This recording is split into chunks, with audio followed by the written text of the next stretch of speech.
I've been feeling unwell for weeks. Nothing serious at first, just an occasional ache or odd discomfort. Then, one Tuesday at work, it hits me like a freight train. The pain is sharp, searing, and utterly unexpected. I leave the bathroom clutching my side, and without hesitation, I tell my boss I'm going straight to the clinic. Dr. Mitchell, a man I've trusted with my health for over a decade, greets me with his usual calm demeanor. He runs tests, performs an examination, and then asks me to sit in his office. The tone in his voice unsettles me. "Nick," he says, folding his hands, "this isn't an easy conversation, but I need to ask you a few personal questions. Have you had any recent, outside relationships?" I blink, confused. Outside relationships? What do you mean? He takes a deep breath. "Nick, you have an STD. It's treatable, but it's important we address it immediately. This diagnosis requires us to ask about your sexual partners to prevent further spread." His words don't register at first. An STD? Me? My heart pounds, and I instinctively shake my head. "Dr. Mitchell, there must be some mistake. I've only been with my wife, Emily. Never anyone else? Never." Dr. Mitchell's sympathetic expression doesn't waver. "I believe you, Nick, but if that's the case, we'll need to speak with Emily. She'll need treatment, and she may have to provide information about other partners." My stomach churns. The air feels too thick to breathe. The realization hits like a sledgehammer. Emily cheated on me. My wife of 12 years, the mother of our 3 children, betrayed me. I can't speak. I can't even look at Dr. Mitchell. He slides a trash can toward me just in time as bile rises in my throat. Later, I leave the clinic in a daze. My mind is a storm of questions and anger. How could she? Why would she? Every image of her smile, every memory of our time together, feels like a cruel joke now. As I pull into our driveway, Emily's car isn't there. The silence in the house is deafening. I collapse onto the couch, clutching the prescription in one hand and my wedding ring in the other. The front door creaks open hours later, and Emily's laughter floats in. She's not alone. Emily's laughter echoes down the hallway, followed by the sound of another man's voice. My grip on the couch tightens, my nails digging into the fabric as I try to suppress the wave of rage bubbling up inside me. They appear in the doorway, mid-conversation, before they notice me sitting there. Emily freezes, her hand still on the man's arm. He's younger than I expected, with a clean-cut look and an air of smugness that makes my blood boil. "Oh," Emily stammers, her voice faltering as she takes a step back. "Nick, you're home early." I stand slowly, forcing myself to stay calm. "Tell me, Emily," I say, my voice low and trembling with barely controlled anger. "Did you happen to notice the STD you gave me before you brought him into our house?" Her face drains of color, and she stares at me, her mouth opening and closing as if searching for words. The man beside her looks equally panicked, his confident facade crumbling in an instant. "What are you talking about?" she whispers, her voice shaking. I take a step closer, holding her gaze. "Dr. Mitchell told me today. I have an STD, Emily. And since I've only ever been with you, that means you've been with someone else." I gesture to the man, who visibly flinches. Maybe him, or maybe someone else. Care to explain? Her boyfriend shifts uncomfortably, clearly regretting every life choice that brought him to this moment. "Look, man, I didn't know." "Shut up," I snap, glaring at him. "This isn't your house, and I didn't ask for your excuses." Emily bursts into tears, clutching her hands to her chest. "Nick, I didn't mean for this to happen. I'm so sorry." I let out a bitter laugh, my heart pounding so hard I can feel it in my throat. "Sorry? That's all you have to say? Sorry for lying? Sorry for cheating? Sorry for ruining everything?" She sobs harder, but I don't let her tears sway me. "You're going to the doctor, Emily. Both of you. Right now. They need to know who you've been with, and I need every single name." Her lover doesn't wait for her to answer. He grabs his coat and stumbles toward the door, muttering, "I didn't sign up for this." He practically runs to his car and peels out of the driveway. I turn back to Emily, who stands there trembling, her tears soaking her blouse.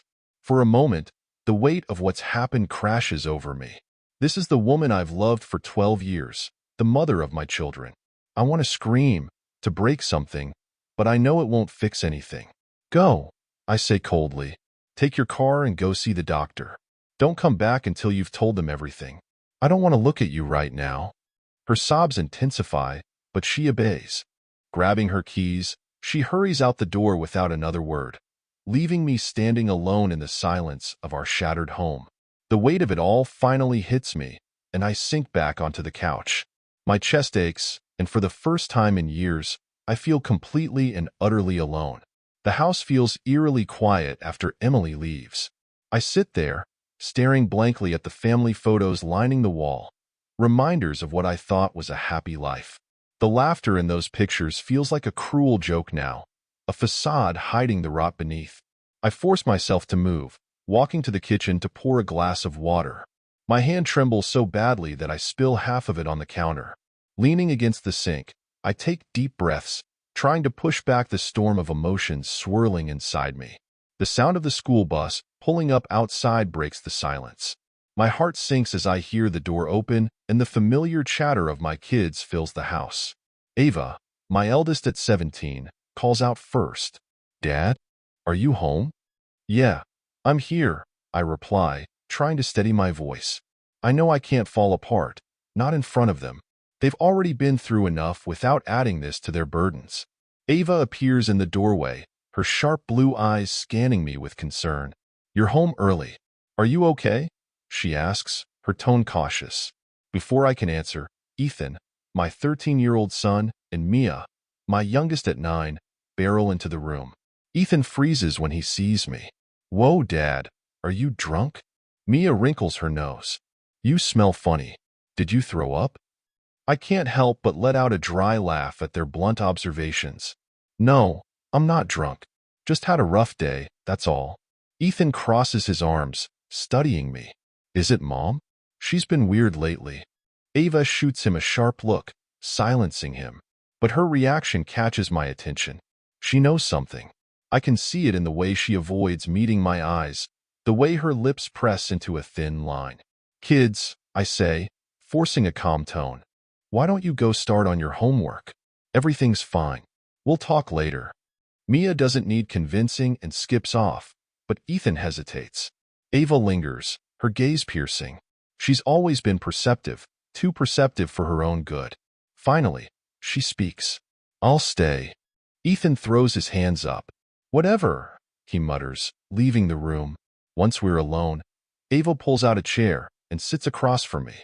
Dad, you don't have to lie, she says quietly. I know something's wrong. I look at her, this young woman who's had to grow up too fast in a house built on lies. What do you know, Ava? My voice cracks, and I hate how weak I sound. Her hands twist in her lap, and tears well up in her eyes. I saw her, she whispers. Mom, with someone else. I didn't know what to do, so I didn't tell you. I'm sorry. Her words hit me like a punch to the gut. I feel anger and heartbreak in equal measure, not at Ava, but at Emily for putting her in this position. I reach out, taking her hand in mine. It's not your fault, I say firmly. You didn't do anything wrong. Tears stream down her cheeks as she nods, her lips trembling. I didn't want to break your heart. I squeeze her hand, swallowing the lump in my throat. You didn't break it, Ava. She did. But we'll get through this. Together. For a moment, we sit in silence, two people clinging to each other in a house full of cracks. Then Ava stands, wiping her tears. I'll make dinner, she says softly, her voice steady despite the pain in her eyes. As she walks away, I'm left with a single, haunting question. How do you rebuild when the foundation of your life has crumbled? I wake up the next morning after a restless night, my body aching from the weight of everything that transpired. Emily didn't come home, which is both a relief and another painful reminder of our broken life. The kids seem subdued at breakfast, their usual chatter replaced by stolen glances and silence. Ava's the first to break it, placing a plate of toast in front of me. Did Mom say when she's coming back? She asks, her tone even but her eyes cautious. No, I reply curtly, staring down at the toast. She didn't. Mia tugs at my sleeve, her innocent brown eyes wide with concern. Is Mommy okay? I force a smile, though it feels like a mask cracking with every movement. She's fine, sweetheart. She just needed to take care of something. Ethan scoffs, earning a sharp glare from Ava. Can we stop pretending everything's normal? He mutters under his breath, slumping back in his chair. I don't have the energy to argue with him, but Ava steps in. Ethan, not now, she says firmly, her voice carrying the weight of an authority I should be providing. I excuse myself from the table, retreating to my home office. The familiar surroundings do little to calm me. Stacks of paperwork and a half-empty mug of coffee from yesterday still sit on my desk, untouched. But my focus isn't on work. It's on the gnawing uncertainty of what comes next. Around noon, the doorbell rings. My stomach clenches, dreading the possibility that it might be Emily. But when I open the door, it's not her. It's a man I don't recognize, holding a clipboard and wearing a suit that screams official business. Mr. Walker? He asks, his tone brisk. Yes? I reply cautiously. I'm with the local health department. We've been informed of a report regarding a sexually transmitted infection. I need to ask you some questions. The world seems to tilt on its axis. My hands grip the doorframe, steadying myself as the man continues, oblivious to my shock. We need information to contact any additional parties involved for public safety reasons. It feels like salt in a wound that hasn't even begun to scab. I don't have anything to tell you, I say sharply. Speak to my wife. She's the one who, my voice falters as I swallow the bile rising in my throat. She's the one you need to talk to. The man nods, his expression neutral, but his eyes hinting at pity. We'll reach out to her as well. If you recall anything that could help, please contact us. He hands me a card and walks away, leaving me standing there with my fist clenched around the piece of paper. The kids are waiting when I return inside. Who was that? Ethan asks, his curiosity tinged with suspicion. No one important, I mutter, brushing past him, but I know the cracks are widening, and it's only a matter of time before the whole house comes crashing down. By the time evening rolls around, Emily still hasn't returned. My phone buzzes with a message from her. We need to talk. I'll come by tomorrow. I stare at the screen, the words feeling like a taunt. What could she possibly say that would make any of this better? I toss the phone onto the couch and pour myself a drink. For the first time in years, I feel like I'm truly drowning, and I'm not sure I want to fight the current anymore. The next day arrives, bringing with it a tense silence that blankets the house. I wake early, though sleep had been elusive. Emily's message still lingers in my mind, each word scraping against my resolve like sandpaper. I know she'll show up today, and the thought twists my stomach into knots. The kids leave for school, the house empty except for the hum of the refrigerator and the ticking of the kitchen clock. I sit at the dining table, staring at the untouched cup of coffee in front of me. The anticipation of her arrival feels like waiting for a storm to hit, inevitable and destructive. The knock comes at noon, soft but deliberate. I rise slowly, my steps heavy as I make my way to the door. When I open it, there she is. Emily looks like a shadow of the woman I once knew. Her face is pale, her eyes rimmed with red, and her hands clutch her purse so tightly her knuckles are white. Nick, she begins, her voice trembling. Can I come in? I step aside, letting her in without a word. She walks past me, her heels clicking against the hardwood floor, and sits at the table. For a moment, neither of us speaks.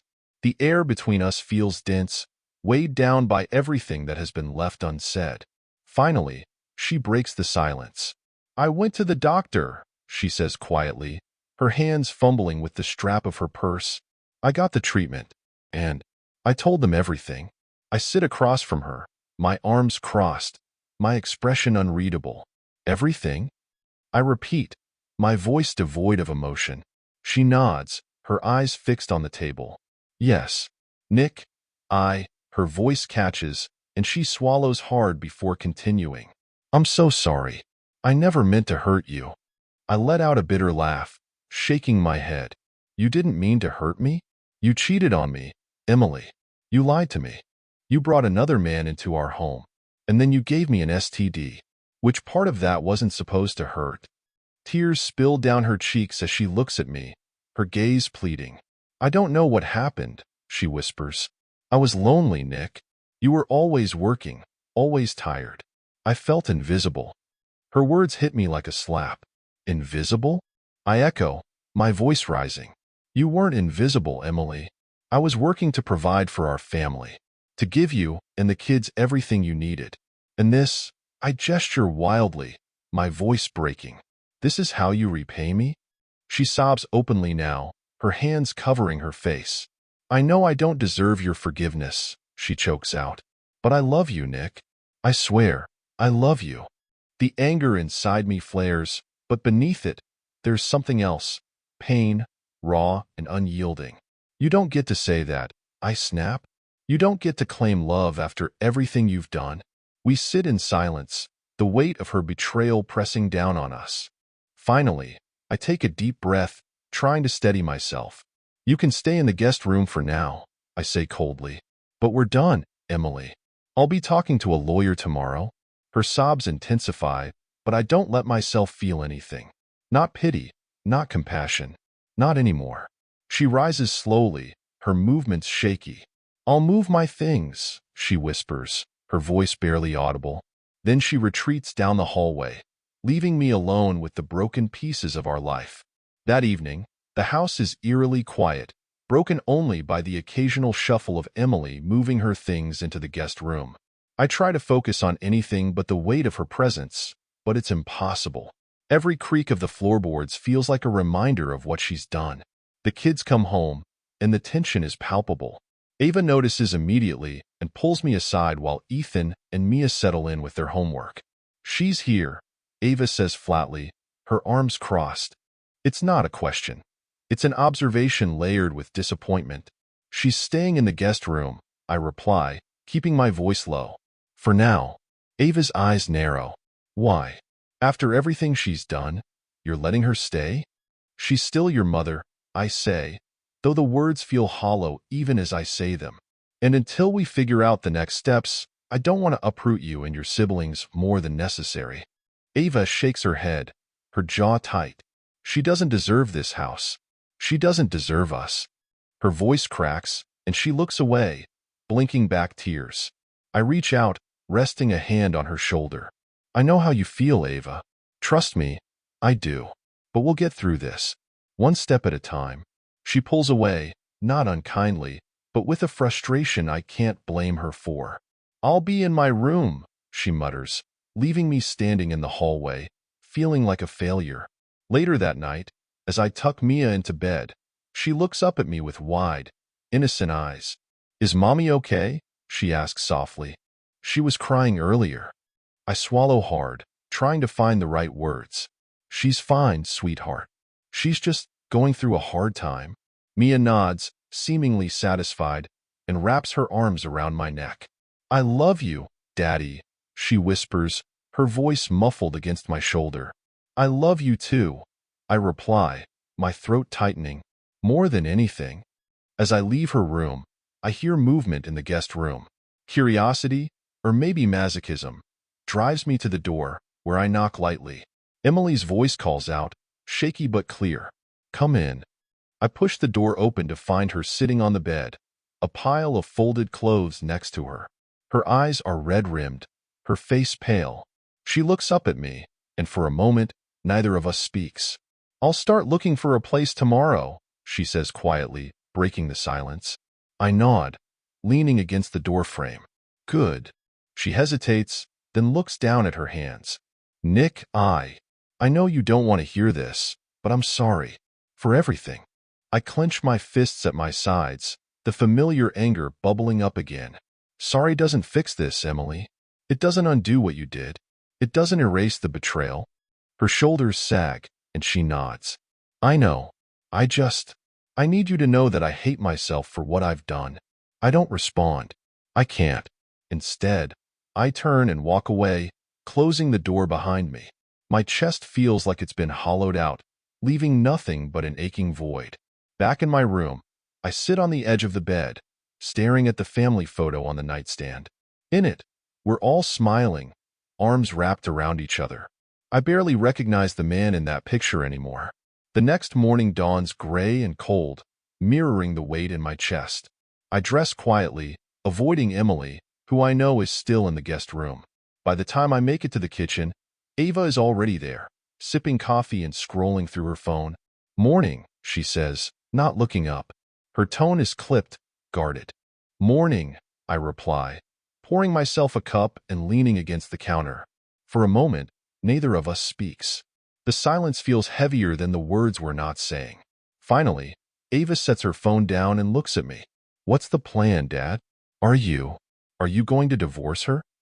The question hits me like a punch to the gut, but I nod slowly. "I think it's the only option, Ava. She broke something that can't be fixed." Ava's lips press into a thin line. "Good. She doesn't deserve you." Her words bring a strange mix of comfort and sadness. I ruffle her hair lightly, earning a small, reluctant smile. "Thanks, kiddo." Ethan and Mia shuffle in moments later, their sleepy faces a stark contrast to Ava's sharp gaze. They seem oblivious to the tension, which I'm grateful for. But it doesn't last. Emily enters the kitchen quietly, her presence sucking the air out of the room. She looks at the kids with a hesitant smile. "Good morning." Ethan mutters a half-hearted greeting, but Mia runs over to hug her. "Mommy, are you feeling better today?" Emily crouches down, holding Mia tightly, tears brimming in her eyes. "Yes, sweetheart. I'm feeling better." Ava's chair scrapes loudly as she stands, grabbing her bag. "I'll be in the car," she says coldly, not sparing Emily a glance. Ethan follows quickly, muttering something about needing to check his phone. I watch them leave, their actions making it clear whose side they're on. Emily straightens, still holding Mia's hand. "They hate me," she whispers, her voice trembling. I cross my arms, keeping my expression neutral. "What did you expect, Emily? They've seen what you've done. They're old enough to understand." She looks at me, her eyes filled with tears. "I didn't mean to hurt them, Nick. I didn't mean to hurt anyone." I shake my head, exhaustion seeping into my voice. "Intentions don't matter anymore, Emily. Actions do. And your actions destroyed this family." Mia looks back and forth between us, her brow furrowed in confusion. "Daddy, why are you mad at Mommy?" Emily's face crumples, but I kneel down and take Mia's hands gently. "It's complicated, sweetheart. But just remember, no matter what happens, we both love you very much." Mia nods, though I can tell she doesn't fully understand. She hugs me tightly before grabbing her backpack and skipping out the door. The weight of her innocence only deepens my resolve. Once the kids are gone, I turn back to Emily. "You need to leave soon. The sooner you're out of this house, the better for everyone." She flinches, but nods. "I'll find a place by the end of the week." "Good," I say, my tone firm, "because this isn't your home anymore." Her shoulders slump, and she retreats to the guest room, leaving me alone with the echo of my own words. The house feels like a battlefield, the tension thick and suffocating. Each day drags on, punctuated by the strained interactions with Emily as she packs her belongings. The kids avoid her as much as they can, and I can't blame them. Every glance, every word exchanged feels like a reminder of her betrayal. By the end of the week, she finally announces her plans. She stands in the doorway to the kitchen, where I'm sitting with Ava and Ethan, helping them with their homework. "I found an apartment," she says quietly, her gaze flicking between us. "I'll be moving out tomorrow." I nod curtly, not bothering to hide my relief. Ava doesn't even look up, her pencil scratching furiously against her notebook. Ethan, however, pauses and glances at her. "Good," he mutters under his breath. Emily flinches, but she doesn't respond. Instead, she turns and walks away, leaving us in the silence she's grown so adept at creating. Later that night, as I sit in the den nursing a cup of coffee, Ava joins me. She sits on the armrest of my chair, her presence warm and steady. "Do you think she'll try to come back?" she asks softly. "I don't know," I admit, staring into my mug. "But it doesn't matter. She's not coming back here." Ava nods, her expression hardening. "Good. We don't need her." Her words are sharp, but I can see the pain behind them. She may be angry with Emily, but she's still a young woman grappling with the loss of her mother as she once knew her. I wrap an arm around her shoulders, pulling her close. We're going to be okay, Ava. I promise. The next morning, Emily's departure is quiet and uneventful. She loads the last of her boxes into her car, avoiding eye contact with the kids as they watch from the living room window. When she finally turns to leave, she hesitates, glancing back toward the house. I step outside, my arms crossed. You should go, I say firmly. She nods, tears streaming down her face. Nick, don't. I cut her off. There's nothing left to say. Her shoulders sag, and she climbs into her car. As she drives away, I feel a strange mixture of relief and sorrow. This is what I wanted, what I needed, but it doesn't make the pain any less real.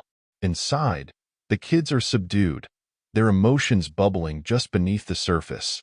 Mia clings to my side, her small hand gripping mine tightly. Ethan avoids looking at anyone, his jaw clenched.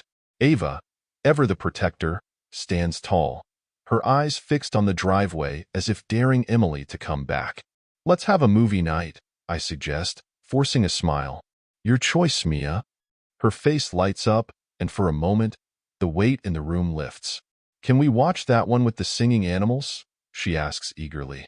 Absolutely, I reply, ruffling her hair. Go pick it out. As the kids settle in for the movie, I sit back and watch them, my heart heavy but determined. This is my family now, and I'll do whatever it takes to protect them.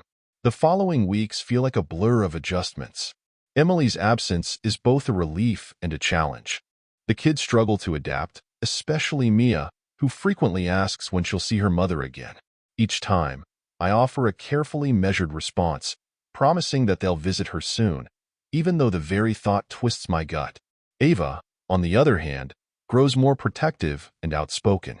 She takes on the role of a second parent, stepping in when Mia has questions or when Ethan lashes out in frustration. I'm proud of her resilience, but it pains me to see her burdened with responsibilities she shouldn't have to bear. One evening, after the kids are in bed, Ava knocks on the door of my den. I wave her in, setting down the work I've been pretending to focus on. She sits across from me, her arms crossed and her expression serious. Dad, we need to talk, she says, her voice steady. About what? I ask, though I already have an idea. She leans forward, her gaze piercing. You need to move on. I know you're hurting, but you can't let this define the rest of your life. I stare at her, surprised by her bluntness. I'm not sure I'm ready for that yet, Ava. You don't have to be ready, she replies, her tone firm, but you need to start thinking about it. You deserve to be happy, Dad. And honestly, we all do. Her words hit me harder than I expect. She's right, of course. I've been so consumed by anger and betrayal that I haven't allowed myself to imagine a future beyond this mess. I sigh, running a hand through my hair. It's not that simple, Ava. Starting over isn't easy. She softens, reaching across the desk to squeeze my hand. I know, Dad, but you're not alone. We're here for you, just like you've always been there for us.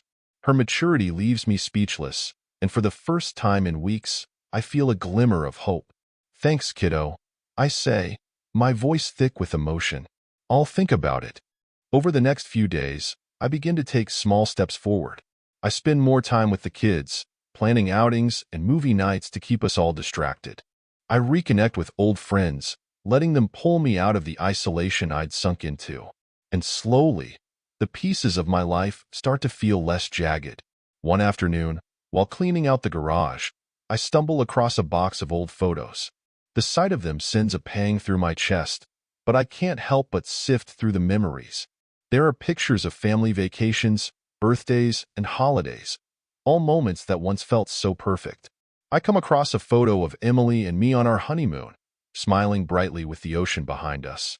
I hesitate, my fingers hovering over the edge of the picture, before I slide it back into the box. The past is where it belongs now.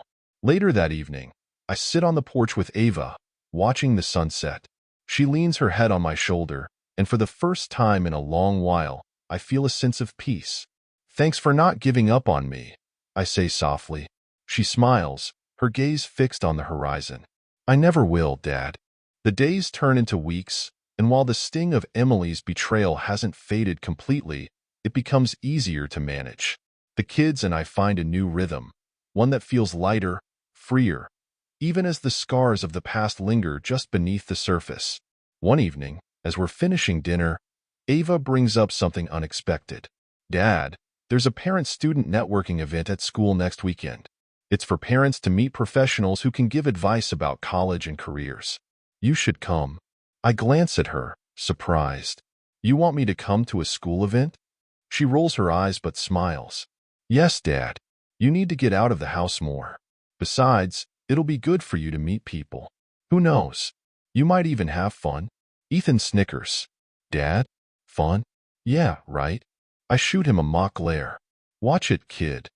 Mia chimes in, her tone hopeful. "Maybe you'll meet someone nice, Daddy." Ava's smile widens. "Exactly." I shake my head, chuckling. All right, I'll go. But don't expect me to stay long." The night of the event arrives, and I find myself nervously adjusting my tie in the mirror. It's been a long time since I've done anything remotely social, and the thought of mingling with strangers makes my stomach churn. Ava pops her head into my room, grinning. "Looking sharp, Dad. Ready to charm the room?" "Let's not get ahead of ourselves," I reply, rolling my eyes. We arrive at the school, the gymnasium transformed into a buzzing hub of conversations and introductions. Parents and students mingle with professionals, exchanging business cards and advice. Ava dives in immediately, chatting with a group of classmates and their parents. I hover near the refreshment table, sipping punch and trying not to look out of place. "First time here," a voice says beside me. I turn to see a woman around my age, her warm smile putting me at ease. She's dressed smartly but not overly formal, her curly brown hair framing her face. "Yeah," I admit. "My daughter practically dragged me here." She laughs, holding out her hand. "Same here. I'm Claire." "Nick," I reply, shaking her hand. "What's your connection to all this?" "My son Lucas," she says, nodding toward a tall boy in the corner who's animatedly talking to a group of students. "He's a senior. Big dreams of engineering." "Sounds ambitious," I say, smiling. She nods, her expression softening. "What about you? Which one's yours?" I point to Ava, who's deep in conversation with a woman holding a clipboard. "That's Ava. She's a senior too. Wants to go into business, I think." Claire's eyes light up. "Business?" "Lucas has been considering some dual degree programs with engineering and business. Maybe they'll end up at the same school." We fall into easy conversation, the initial awkwardness melting away. Claire is funny, down-to-earth, and refreshingly direct. For the first time in a long while, I find myself genuinely enjoying someone's company. As the night winds down, Ava joins me, her cheeks flushed with excitement. "Dad, this was a good idea, wasn't it?" I glance at Claire, who's chatting with another parent nearby, and smile. "Yeah, it wasn't so bad." On the drive home, Ava can't stop talking about the event, the people she met, and the advice she received. She pauses for a moment, then adds, "That woman you were talking to, Claire? She seemed nice." She was, I admit, keeping my eyes on the road. "Really nice." Ava smirks. "You should call her." I laugh, shaking my head. "It's not like that." "Not yet," she says, grinning. As we pull into the driveway, I can't help but feel a flicker of hope. Maybe Ava is right. Maybe it's time to start moving forward. The next morning, I wake up feeling lighter than I have in weeks. The memory of the previous night lingers, Claire's laughter, the ease of our conversation. For the first time in a long while, the idea of connecting with someone new doesn't feel so impossible. Over breakfast, Ava wastes no time bringing it up. "So, Dad, are you going to call her?" I smirk, shaking my head. "We just met, Ava. It's not like I got her number or anything." "You could've," she replies, raising an eyebrow. She seemed interested. "And honestly, you could use a friend." "She's right, Dad," Ethan chimes in through a mouthful of cereal. "You've been a grump lately." I shoot him a mock glare. "Thanks for the vote of confidence, buddy." Mia, ever the peacemaker, smiles sweetly. "You should try, Daddy. Claire was nice." I sigh, leaning back in my chair. You kids are relentless. Later that day, as I sort through the mail, I find a flyer from the school thanking parents for attending the event. Tucked inside is a business card. I recognize Claire's name immediately. A smile tugs at the corners of my mouth despite myself. After much deliberation and some not-so-subtle nudging from Ava, I decide to take a chance. That evening, I sit down with the card in my phone, hesitating for a moment before dialing the number. She answers on the second ring. Hello? Hi, Claire. I begin, my voice steadier than I expected.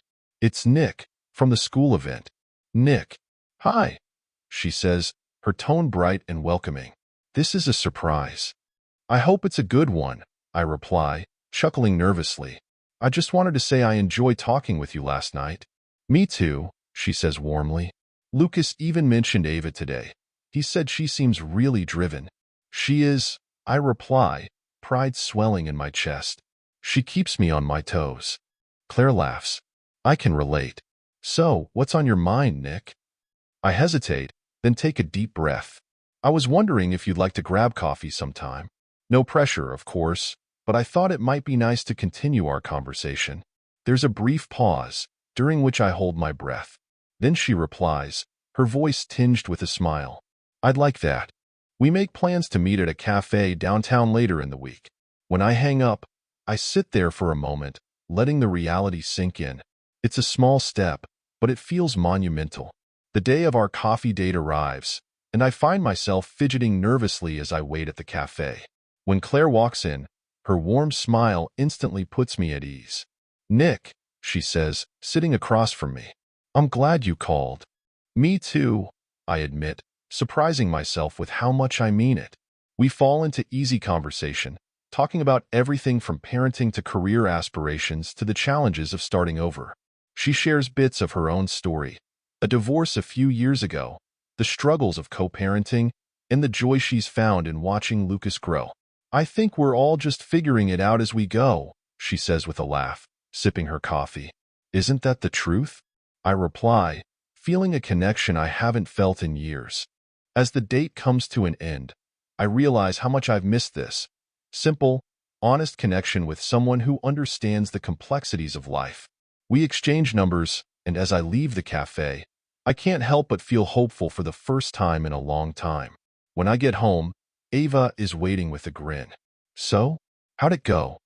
I shake my head, laughing. You're too nosy for your own good. But, she presses. But, I reply, smiling, I think I'll see her again. Ava pumps her fist in the air triumphantly. I told you. You're welcome. The days that follow feel lighter, as if a weight I've carried for months has finally started to lift. Claire and I text back and forth, our conversations ranging from casual jokes to heartfelt discussions about life. For the first time in years, I feel like I'm not just surviving, I'm living. Ava, of course, is thrilled. When's your next date? She asks one evening, flopping onto the couch beside me. It's not a date, I say, smirking. We're just meeting up again. Sounds like a date to me, she replies, grinning. You're smiling, Dad. That hasn't happened in a while. Her comment catches me off guard, but she's right. I hadn't realized how much I've missed feeling this way. Like there's something to look forward to, someone who genuinely cares. Our next meeting with Claire is at a park, a neutral setting where both of us feel comfortable. She brings Lucas, and I bring Ava, figuring it's a good chance for them to meet again. To my surprise, the kids hit it off instantly, chatting about school and their plans for college. As Claire and I sit on a bench nearby, watching them laugh together, she turns to me with a smile. I think this might be the start of something good. I glance at her, her words striking a chord. I hope so, I say, meaning every word. We continue to see each other, taking things slow but steady.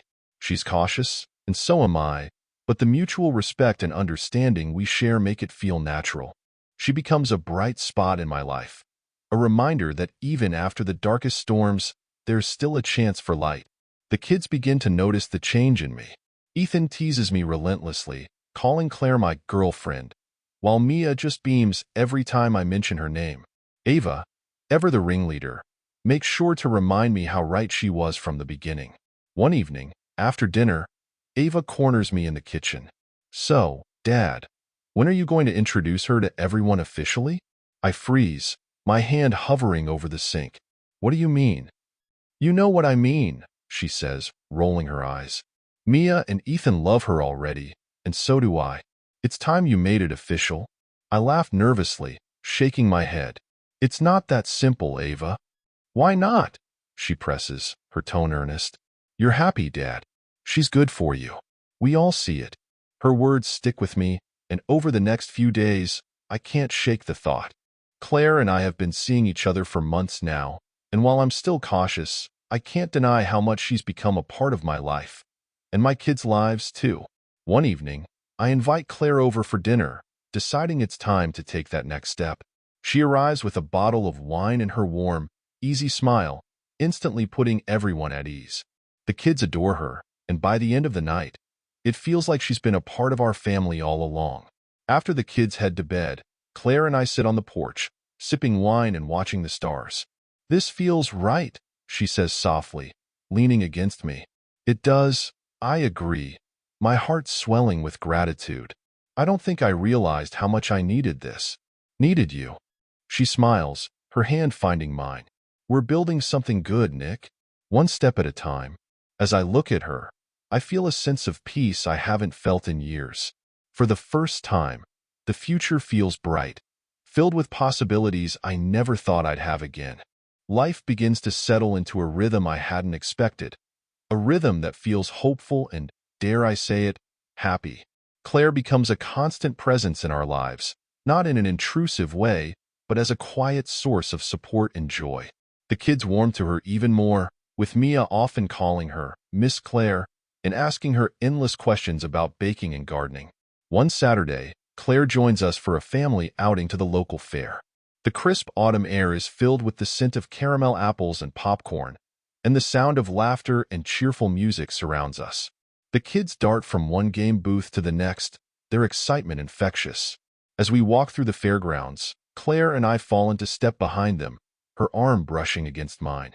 It's been a while since I've done something like this, she says, her eyes sparkling. Me too, I admit, watching as Mia squeals in delight, clutching a stuffed bear she just won. It's nice, though. Feels normal.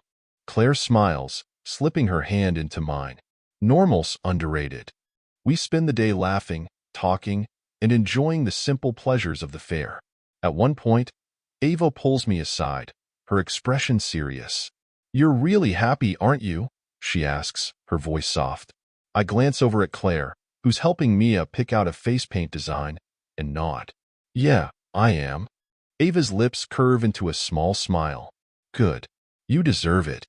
As the sun sets and the fair lights twinkle in the twilight, we gather around a picnic table to share a funnel cake. The kids argue playfully over the last piece, and Claire laughs, leaning into me. It feels like the kind of moment I thought I'd never have again. A moment of peace, of family, of love. After we drop the kids off at home, Claire and I take a quiet walk through the park near her place. The air is cool, and the leaves crunch beneath our feet. She pauses on a small bridge overlooking a stream, turning to face me. I've been thinking, she says, her voice tentative, about us, about what this is. My heart skips a beat, but I force myself to stay calm. What are you thinking? She hesitates, then smiles softly. I think we're good together, but I also think it's important we keep being honest with each other, about where we are, what we want. I nod, taking her hand. I agree, and I want you to know. I'm all in, Claire. I'm ready to see where this goes. Her smile widens, and she steps closer, her arms wrapping around my waist. Me too. The kiss we share feels different, deeper, more certain. In that moment, I know we're building something real, something worth holding on to. When I get home later that night, I find Ava waiting for me in the kitchen, her arms crossed and a knowing smirk on her face. You kissed her, didn't you? She teases. How do you even? I start, then shake my head, laughing. You're impossible. Just admit it, Dad, she says, grinning. You're falling for her. I sigh, but the smile on my face betrays me. All right, fine. Yes, I am. Ava's grin widens, and she throws her arms around me. I'm so happy for you. As I head to bed that night, I can't stop smiling. For the first time in a long time, I feel like the pieces of my life are finally falling into place. The months roll by, and with each passing day, Claire becomes more deeply woven into our lives. She's not just someone I care about. She's becoming family. The kids adore her, and she's incredible with them. Even Ethan, who had been the most reserved about her at first, starts warming up. They bond over shared interests like cars and cooking, and before long, he's asking her advice on everything from school projects to life goals. One snowy December evening, Claire invites us all over to her house to decorate for the holidays. It's cozy and warm inside, the fireplace crackling as the kids string lights and hang ornaments on the tree. Mia insists on putting every ornament in one spot, and Ethan pretends to complain about untangling the lights, though I catch him smiling when he thinks no one's looking. Ava takes charge of the music, switching between cheesy holiday tunes and pop songs. Claire stands beside me, laughing as Mia sings off-key and Ethan dramatically lip-syncs into a candy cane. "You've got a great family," she says softly, her hand brushing against mine. "They're even better with you around," I reply, the words slipping out before I can think about them. But as soon as I say it, I realize it's true. She looks at me, her eyes glistening. "Nick, Dad." Ava interrupts, waving a string of popcorn. "Come help us hang this." Claire smiles, squeezing my hand before turning back to the tree. "We'll finish that conversation later." That night, as we're leaving Claire's house, Mia tugs at my coat. "Daddy, do you think Miss Claire could spend Christmas with us? It would be so fun." I kneel down, brushing a strand of hair from her face. "We'll see, sweetheart. I'll talk to her about it." Ava overhears and chimes in, "Yeah, Dad. You should totally invite her. It wouldn't be the same without her." The next morning, I muster the courage to ask Claire. We're having coffee at the cafe where we first met, the snow falling gently outside. "So, the kids had an idea," I begin, feeling uncharacteristically nervous. "Oh," she asks, her eyes lighting up. "They want you to spend Christmas with us. If you're free, of course." Her smile grows, and she reaches across the table to take my hand. "I'd love that."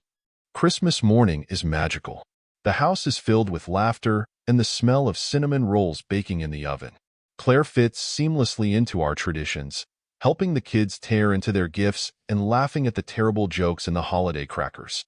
At one point, Mia climbs into her lap, showing off a new stuffed animal she'd unwrapped. "Miss Claire, do you think I could come to your house sometime and bake cookies with you?" Claire beams, holding Mia close. "I'd love that, sweetie. Anytime." Ava catches my eye from across the room, her expression a mix of happiness and pride. I know what she's thinking, and for once, I don't argue. This feels right, like Claire is exactly where she's meant to be. Later that evening, after the kids are in bed, Claire and I sit by the fire, a glass of wine in each of our hands. The glow of the tree lights dances across her face, and I can't help but marvel at how much has changed in such a short time. "Thank you for today," she says, leaning against me. "It's been perfect." "It has," I agree, wrapping an arm around her. "I didn't think I'd ever feel this way again. But you've brought something back into my life that I thought was gone forever." She looks up at me, her eyes soft and full of emotion. "You've done the same for me." As the fire crackles and the snow falls outside, I know this is more than a new chapter. It's a new beginning. The new year arrives with a sense of renewal. Life feels brighter, and the kids seem happier than they have in years. Claire has become a fixture in our lives, and though we're still taking things slow, it's clear to everyone that she's become more than just someone I'm dating. She's family. One afternoon, while the kids are at school, Claire and I decide to take a walk through the park. The winter air is crisp, and the snow crunches underfoot as we follow a winding path lined with bare trees. She slips her hand into mine, and I savor the simple comfort of her touch. "I've been thinking a lot about us," she says, her voice soft but steady. "Good thoughts, I hope," I reply, smiling. She nods, her gaze fixed on the path ahead. "Good, but serious too. I love being part of your life, Nick, part of the kids' lives. And I want you to know I'm here for the long haul, if that's what you want." I stop walking, turning to face her. The vulnerability in her eyes takes my breath away. Claire, I say, my voice thick with emotion. I want that more than anything. You've given me hope again. You've given us all hope. Her lips curve into a smile, and she steps closer, wrapping her arms around me. I'm all in, Nick. Whatever the future looks like, I want to build it with you. We share a kiss, the kind that feels like a promise, and in that moment, I know this is where I'm meant to be. A few weeks later, the kids and I decide to surprise Claire with a dinner at our house. It's a simple gesture, but I want her to feel as special as she's made me feel. Ava takes charge of decorations, stringing fairy lights around the dining room while Ethan and Mia help set the table. When Claire arrives, she's visibly touched. "What's all this?" she asks, her smile lighting up the room. "A little thank you," I say, pulling out a chair for her, "for everything you've brought into our lives." The evening is filled with laughter and warmth. The kids share stories from school. Ethan teases Ava about her crush on a boy in her class, and Mia insists on showing Claire her latest drawings. Watching them interact, I feel an overwhelming sense of gratitude. After dinner, Ava pulls me aside while Claire helps Mia clean up. "Dad, can I ask you something?" "Of course," I reply, leaning against the counter. "Do you think you'll marry her?" she asks, her tone serious. The question catches me off guard, but I don't shy away from it. "I don't know yet," I admit, "but I think I'd like to." Ava's face lights up, and she gives me a quick hug. "Good. Because she makes you happy, and she makes us happy too." That night, as Claire and I sit together on the couch, I can't help but think about Ava's question. The idea of marriage, of committing to someone again, used to feel impossible. But with Claire, it feels different. It feels right. The next morning, I make a decision. I'll take my time, make sure this is the right step, not just for me, but for Claire and the kids. But for the first time in years, I feel ready to embrace the future, whatever it might hold. Spring arrives with a sense of renewal, and with it, a new chapter in our lives. Claire and I grow even closer, our relationship deepening with every shared moment. The kids adore her, and it's clear she's become a part of our family in every way that matters. One sunny Saturday, as we're all enjoying a picnic at the park, I catch Ava watching me with a knowing smile. "What?" I ask, raising an eyebrow. She shrugs, but her grin widens. "Nothing. Just, you look happy." "I am," I reply, glancing over at Claire, who's laughing with Mia as they attempt to fly a kite. For the first time in a long time, I really am. That evening, after we've dropped Claire off at her house, I sit in the den, turning a small velvet box over in my hands. I've been carrying it around for days, waiting for the right moment. The ring inside is simple but elegant, much like Claire herself. It's not just a symbol of my feelings. It's a promise, one I've thought long and hard about. The next weekend, I plan a special outing for just the two of us. I tell the kids it's a grown-up date, and they eagerly help me plan, offering suggestions for where to take her. Ava even insists on helping me pick out a suit, teasing me the entire time. "You're really going for it, huh?" she says as we leave the store. "Yeah," I reply, smiling. "I am."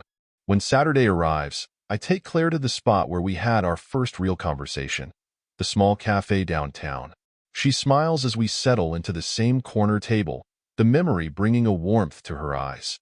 "This feels familiar," she says, her tone teasing. "Hopefully in a good way," I reply, reaching for her hand. After lunch, we walk through the nearby park, the trees blooming with fresh blossoms. I lead her to a quiet spot near the pond, where the sunlight dances on the water. My heart races as I turn to her, taking both her hands in mine. "Claire," I begin, my voice steady despite the nerves coursing through me. "You came into my life when I didn't think happiness was possible anymore. You've brought light into my world, not just for me, but for my kids too. You've made us a family again." Her eyes glisten with unshed tears, and she squeezes my hands. "Nick." I reach into my pocket, pulling out the box and dropping to one knee. "Claire, I don't want to go another day without knowing you're by my side, officially. Will you marry me?" Her hands fly to her mouth, and for a moment, she's speechless. Then she nods, her voice breaking as she says, "Yes. 1,000 times, yes." I slip the ring onto her finger, and she pulls me to my feet, wrapping her arms around me as tears stream down her face. "I love you, Nick," she whispers. "I love you too," I reply, holding her tightly. When we return home that evening, the kids are waiting anxiously. Mia is the first to notice the ring, her eyes going wide. "Miss Claire, are you going to be our mom?" Claire kneels down, smiling gently. "I'm going to be a part of your family, Mia. I promise." Ava and Ethan grin, and Mia throws her arms around Claire, her excitement bubbling over. "Yay, you're the best." That night, as the house quiets down and the kids head to bed, Claire and I sit together on the couch, her head resting on my shoulder. The weight of the past feels distant, replaced by a warmth and certainty I never thought I'd feel again. This is my family, one built from resilience, love, and hope. And for the first time in years, I feel like I'm exactly where I'm meant to be. Thank you for joining us on this emotional journey of resilience, love, and new beginnings. What would you have done in Nick's shoes? Have you faced similar challenges, or do you know someone who has? Share your thoughts and experiences in the comments below. If this story resonated with you, don't forget to like and subscribe for more powerful narratives about life, relationships, and the strength it takes to move forward. Let's keep the conversation going. Your voice matters, and we'd love to hear from you. See you next time.